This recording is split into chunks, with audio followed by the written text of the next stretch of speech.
ಎಲ್ಲರಿಗೂ ನಮಸ್ಕಾರ. ನಾನು ನಿಮ್ಮ ಪ್ರೀತಿಯ ಸೆಲ್ವಂ, ಸಮಾಜ ಸೇವಕರು ಆದ ನಮ್ಮ ಜನಗುರು ಬಳಗದ ಅಧ್ಯಕ್ಷರು. ಇವತ್ತಿನ ದಿನ ಸೊಂಡಕೊಪ್ಪದಲ್ಲಿರುವ ಜನಸ್ನೇಹಿ ಯೋಗೇಶ್ ಆಶ್ರಮ ನಿರಾಶ್ರಿತರ ಆಶ್ರಮಕ್ಕೆ ಭೇಟಿ ಕೊಟ್ಟಿದ್ದೀವಿ. ನಮ್ಮ ಜನಗುರು ಬಳಗದ ತಂಡದಿಂದ ಎಲ್ಲ ಬಂಧು ಮಿತ್ರರು, ಕಲಾವಿದರು ಎಲ್ಲರೂ ಬಂದಿದ್ದಾರೆ. ಈ ದೇವರ ಮಕ್ಕಳನ್ನು ನೋಡಿದರೆ ಒಂದು ವಿಶೇಷವಾದ ಒಂದು ದಿನ. ಯಾಕಂದರೆ ಜೀವನದಲ್ಲಿ ಹುಟ್ಟಿದ್ವಿ, ಓದುವಂತೆಲ್ಲ ಈ ದೇವರ ಮಕ್ಕಳ ಜೊತೆಯಲ್ಲಿ ನಾವು ಸಮಯವನ್ನು ಕಳೆದಾಗ ಅದು ತುಂಬ ಒಂದು ಕಾಲತ್ತಿದೆ.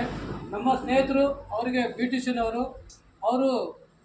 ವಾಲಂಟಿಯರಾಗಿ ಬಂದು ಇಲ್ಲಿರೋ ದೇವರ ಮಕ್ಕಳಿಗೆ ನೇಲ್ ಕಟ್ ಮಾಡೋದಿರ್ಬೋದು, ಕಟಿಂಗ್ ಮಾಡೋದಿರ್ಬೋದು, ಶೇವಿಂಗ್ ಮಾಡೋದಿರ್ಬೋದು ಅವರಾಗಿ ಬಂದಿದ್ದಾರೆ. ಅವರಿಗೆ ನನ್ನ ಪರವಾಗಿ ಹಾಗೂ ನಮ್ಮ ಜನಸೇವೆ ಯೋಗೇಶ್ವರ ಪರವಾಗಿ ಅವರು ಹೃದಯಪೂರ್ವಕ ಧನ್ಯವಾದಗಳು. ಅವ್ರಿಗೆ ಸ್ವಾಗತವನ್ನು ಬಯಸ್ತೀನಿ.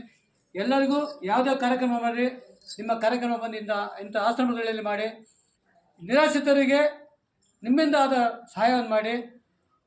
ಆಶ್ರಮಕ್ಕೆ ಇನ್ನೂ ತುಂಬ ಕಟ್ಟಲಿಕ್ಕೆ ತುಂಬ ಸಹಾಯ ಬೇಕು. ಈ ವಿಡಿಯೋ ನೋಡಿದವರು ಪ್ರತಿಯೊಬ್ಬರು ಶೇರ್ ಮಾಡಿ, ನಿಮ್ಮಿಂದ ಆದಷ್ಟು ಕೈಲಿ ಆದ ಸಹಾಯವನ್ನು ಮಾಡಿ. ಎಲ್ಲರಿಗೂ ಮತ್ತೊಮ್ಮೆ ನಮಸ್ಕಾರಗಳು. ಜೈ ಹಿಂದ್, ಜೈ ಕರ್ನಾಟಕ. ಮತ್ತೆ ಜೈ